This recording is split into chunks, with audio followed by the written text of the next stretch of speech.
बोलिए शिव शंकर भगवान की जय। प्रिय भक्तों, श्री शिव महापुराण के रुद्र संहिता तृतीय पार्वती खंड की अगली कथा है पार्वती का नामकरण और विद्याध्ययन।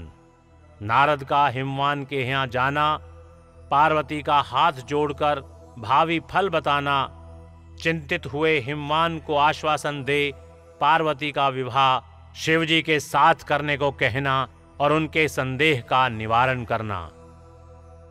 तो आइए भक्तों, आरंभ करते हैं कथा के साथ 7वां और 8वां अध्याय।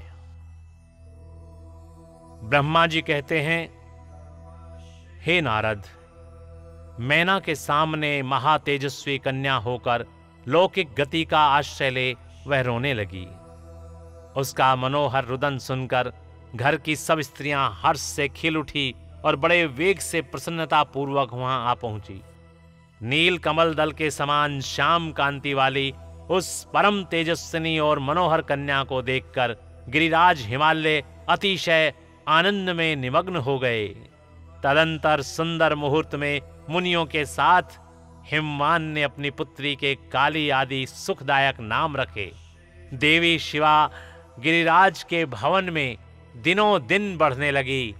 ठीक उसी तरह जैसे वर्षा के समय में गंगा जी की जल राशि और शरद ऋतु के शुक्ल पक्ष में चांदनी बढ़ती है।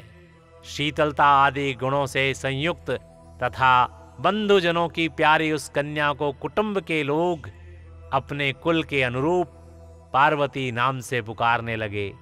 माता ने कालिका को उमा, अरि तपस्या मत कर कहकर तप करने से रोका था। हे मुने, इसलिए वह सुंदर मुख वाली गिरिराज नंदनी आगे चलकर लोक में उमा के नाम से विख्यात हो गई। हे नारद, तदंतर जब विद्या के उपदेश का समय आया, तब शिवा देवी अपने चित्त को एकाग्र करके बड़ी प्रसन्नता के साथ श्रेष्ठ गुरुओं से विद्या पढ़ने लगी। पूर्व जन्म की सारी विद्याएं उन्हें उसी तरह प्राप्त हो गईं, जैसे शरद काल में हंसों की पांत अपने आप स्वर गंगा के तट पर पहुंच जाती है और रात्रि में अपना प्रकाश स्वतः महौषधियों को प्राप्त हो जाता है। हे मुने, इस प्रकार मैंने शिवा की किसी एक लीला का ही वर्णन किया है। अब अन्य लीलाओं का वर्णन करूंगा, सो ध्यान से सुनो। एक समय की बात है, तुम भगवान शिव की प्रेरणा से प्रसन्नता पूर्वक हिमाचल के घर गए। हे मुने, तुम शिव तत्व के ज्ञाता और उनकी लीला के जानकारों में श्रेष्ठ हो। हे नारद, गिरिराज हिमालय ने तुम्हें घर पर आया देख प्रणाम करके तुम्हारी पूजा की और अपनी पुत्री को बुलाकर उससे तुम्हारे चरणों में प्रणाम करवाया।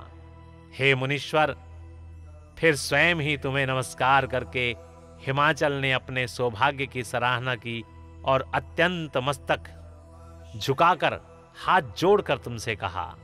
हिमालय बोले, हे मुने नारद, हे ब्रह्मपुत्रों में श्रेष्ठ ज्ञानवान प्रभो, आप सर्वज्ञ हैं और कृपा पूर्वक दूसरों के उपकार में लगे रहते हैं। मेरी पुत्री की जन्म कुंडली में जो गुण दोष हों उसे बतलाइए। मेरी बेटी किसकी सौभाग्यवती प्रिय पत्नी होगी? ब्रह्मा जी कहते हैं, हे मुनि श्रेष्ठ, तुम बातचीत में कुशल और कौतुकी तो हो ही। गिरिराज हिमालय के ऐसा कहने पर तुमने कालिका का हाथ देखा और उसके संपूर्ण अंगों पर विशेष रूप से दृष्टिपात करके हिमालय से इस प्रकार कहना आरंभ किया। नारद जी बोले, नारायण नारायण नारायण। शैलराज और मैना, आपकी यह पुत्री चंद्रमा की आदि कलाओं के समान बढ़ी है। समस्त शुभ लक्षण इसकी अंगों में शोभा बढ़ाते हैं। यह अपने पति के लिए अत्यंत सुखदायिनी होगी और माता पिता की भी कीर्ति बढ़ाएगी। संसार की समस्त नारियों में यह परम साध्वी और स्वजनों को सदा महान आनंद देने वाली होगी। हे गिरिराज, तुम्हारी पुत्री के हाथ में सब लक्षण उत्तम हैं। उत्तम ही उत्तम लक्ष्मण विद्यमान है। केवल एक रेखा विलक्षण है। उसका यथार्थ फल सुनो। इसे ऐसा पति प्राप्त होगा जो योगी, नंग धड़ंग रहने वाला, निर्गुण और निष्काम होगा। इसके न मां होगी न बाप। उसे मान सम्मान का भी कोई ख्याल नहीं रहेगा और वह सदा मंगल वेश धारण करेगा। ब्रह्मा जी कहते हैं, हे नारद, तुम्हारी इस बात को सुन और सत्य मानकर मैना तथा हिमाचल दोनों पति पत्नी बहुत दुखित हुए। परंतु जगदम्बा शिवा तुम्हारे ऐसे वचन को सुनकर और लक्षणों द्वारा उस भावी पति को शिव मानकर मन ही मन हर्ष से खिल उठी। नारद जी की बात कभी झूठ नहीं हो सकती, यह सोचकर शिवा भगवान शिव के युगल चरणों में संपूर्ण हृदय से अत्यंत स्नेह करने लगी। हे नारद, उस समय मन ही मन दुखी हो हिमवान ने तुमसे कहा, हे मुने, उस रेखा का फल सुनकर मुझे बड़ा दुख हुआ है। मैं अपनी पुत्री को उससे बचाने के लिए क्या उपाय करूं? हे मुने, तुम महान कौतुक करने वाले और वार्तालाप विशारद हो। हिमवान की बात सुनकर अपने मंगलकारी वचनों द्वारा उनका हर्ष बढ़ाते हुए तुमने इस प्रकार कहा। नारद बोले, नारायण नारायण। हे गिरिराज, तुम स्नेह पूर्वक सुनो। मेरी बात सच्ची है, वह झूठ नहीं होगी। हाथ की रेखा ब्रह्मा जी की लिपि है, निश्चय ही यह मिथ्या नहीं हो सकती। अतः शैल प्रवर, इस कन्या को वैसा ही पति मिलेगा, इसमें संशय नहीं। परंतु इस रेखा के कुफल से बचने के लिए एक उपाय भी है, उसे प्रेम पूर्वक सुनो। उसे करने से तुम्हें सुख मिलेगा। मैंने जैसे वर का निरूपण किया है वैसे ही भगवान शंकर हैं। वे सर्व समर्थ हैं और लीला के लिए अनेक रूप धारण करते रहते हैं। उनमें समस्त कुलक्षण सद्गुणों के समान हो जाएंगे। समर्थ पुरुष में कोई दोष नहीं होता और वह उसे दुख नहीं देता। असमर्थ के लिए ही सब दुखदायक होता है। इस विषय में सूर्य, अग्नि और गंगा का दृष्टांत सामने रखना चाहिए। इसलिए तुम विवेक पूर्वक अपनी कन्या शिवा को भगवान शिव के हाथ में सौंप दो। नारायण नारायण। भगवान शिव सबके ईश्वर, सेव्य, निर्विकार, सामर्थ्यशाली और अविनाशी हैं। वे जल्दी ही प्रसन्न हो जाते हैं, अतः शिवा को ग्रहण कर लेंगे, इसमें संशय नहीं है। विशेषतः वे तपस्या से वश में हो जाते हैं। यदि शिवा तप करे तो सब काम ठीक हो जाएगा। सर्वेश्वर शिव सब प्रकार से समर्थ हैं। वे इंद्र के वज्र का भी विनाश कर सकते हैं। ब्रह्मा जी उनके अधीन हैं तथा वे सबको सुख देने वाले हैं। पार्वती भगवान शंकर की प्यारी पत्नी होंगी। वे सदा रुद्रदेव के अनुकूल रहेंगी, क्योंकि यह महासाध्वी और उत्तम व्रत पालन करने वाली हैं तथा माता पिता के सुख को बढ़ाने वाली हैं। यह तपस्या भगवान शिव के मन को अपने वश में कर लेंगी और वे भगवान भी इसके सिवा किसी दूसरी स्त्री से विवाह नहीं करेंगे। इन दोनों का प्रेम एक दूसरे के अनुरूप है। वैसा उच्च कोटि का प्रेम न तो किसी का हुआ है और न इस समय है और न आगे होगा। नारायण नारायण। गिरिश्रेष्ठ, इन्हें देवताओं के कार्य करने हैं। उनके जो जो काम नष्ट प्राय हो गए हैं उन सब का इनके द्वारा पुनः उज्जीवन या उद्धार होगा। आद्रिराज, आपकी कन्या को पाकर ही भगवान हर अर्धनारीश्वर होंगे। ओम नमः शिवाय। इन दोनों का पुनः हर्ष पूर्वक मिलन होगा। आपकी यह पुत्री अपनी तपस्या के प्रभाव से सर्वेश्वर महेश्वर को संतुष्ट करके उनके शरीर के आधे भाग को अपने अधिकार में कर लेंगी, उनका अर्धांग बन जाएंगी। नारायण नारायण। हे गिरिश्रेष्ठ, तुम्हें अपनी यह कन्या भगवान शंकर के सिवा दूसरे किसी को नहीं देनी चाहिए। यह देवताओं का गुप्त रहस्य है, इसे कभी प्रकाशित नहीं करना चाहिए। हिमालय ने कहा, हे ज्ञानी मुने, हे नारद, मैं आपको एक बात बता रहा हूं, उसे प्रेम पूर्वक सुनिए और आनंद का अनुभव कीजिए।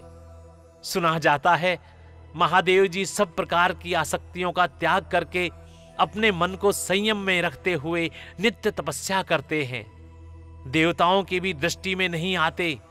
हे देवर्षे, ध्यान मार्ग में स्थित हुए वह भगवान शंभु परब्रह्म में लगाए हुए अपने मन को कैसे हटाएंगे? ध्यान छोड़कर विवाह करने को कैसे उद्धत होंगे? इस विषय में मुझे महान संदेह है। दीपक की लौ के समान प्रकाशमान अविनाशी, प्रकृति से परे, निर्विकार, निर्गुण, सगुण, निर्विशेष और निरीह जो परब्रह्म है, वही उनका अपना सदाशिव नामक स्वरूप है। अतः वे उसी का सर्वत्र साक्षात्कार करते हैं, किसी बाह्य अनात्म वस्तु पर दृष्टि नहीं डालते। हे मुने, यहां आए हुए किन्नरों के मुख से उनके विषय में नित्य ऐसी ही बात सुनी जाती है। क्या वह बात मिथ्या ही है?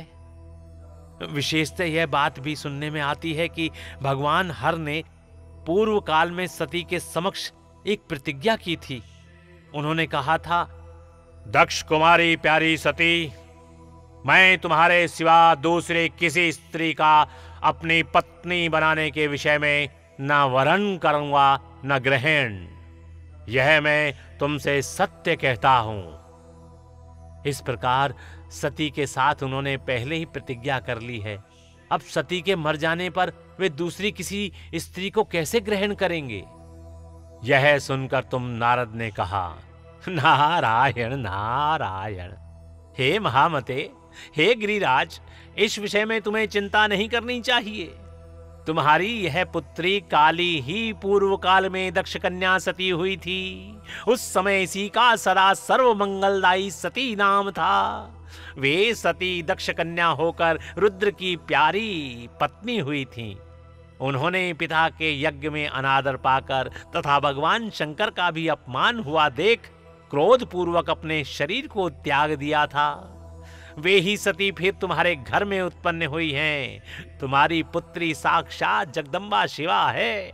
ये पार्वती भगवान हर की पत्नी होगी, इसमें संशय नहीं है। हे नारद, ये सब बातें तुमने हिमवान को विस्तार पूर्वक बताई। पार्वती का वह पूर्ण रूप और चरित्र प्रीति को बढ़ाने वाला है। काली के उस संपूर्ण पूर्व वृतांत को तुम्हारे मुख से सुनकर हिमवान अपनी पत्नी और पुत्री के साथ तत्काल संदेह रहित हो गए। इसी तरह तुम्हारे मुख से अपनी उस पूर्व कथा को सुनकर काली ने लज्जा के मारे मस्तक झुका लिया और उसके मुख पर मंद मुस्कान की प्रभा फैल गई। गिरिराज हिमालय पर्वत के उस चरित्र को सुनकर उसके माथे पर हाथ फेरने लगे और मस्तक सूंघ कर उसे अपने आसन के पास ही बैठा लिया। हे नारद, इसके पश्चात तुम उसी क्षण प्रसन्नता पूर्वक स्वर्ग लोक को चले गए और गिरिराज हिमवान भी मन ही मन मनोहर आनंद से युक्त हो अपने सर्व संपत्तिशाली भवन में प्रविष्ट हो गए। बोलिए शिव शंकर भगवान की जय। तो प्रिय भक्तों, इस प्रकार यहाँ पर श्री शिव महापुराण के रुद्र संहिता तृतीय पार्वती खंड की ये कथा और 7वां तथा 8वां अध्याय यहाँ पर समाप्त होता है। बोलिए शिव शंकर भगवान की जय। ओम नमः शिवाय। ओम नमः शिवाय। ओम नमः शिवाय।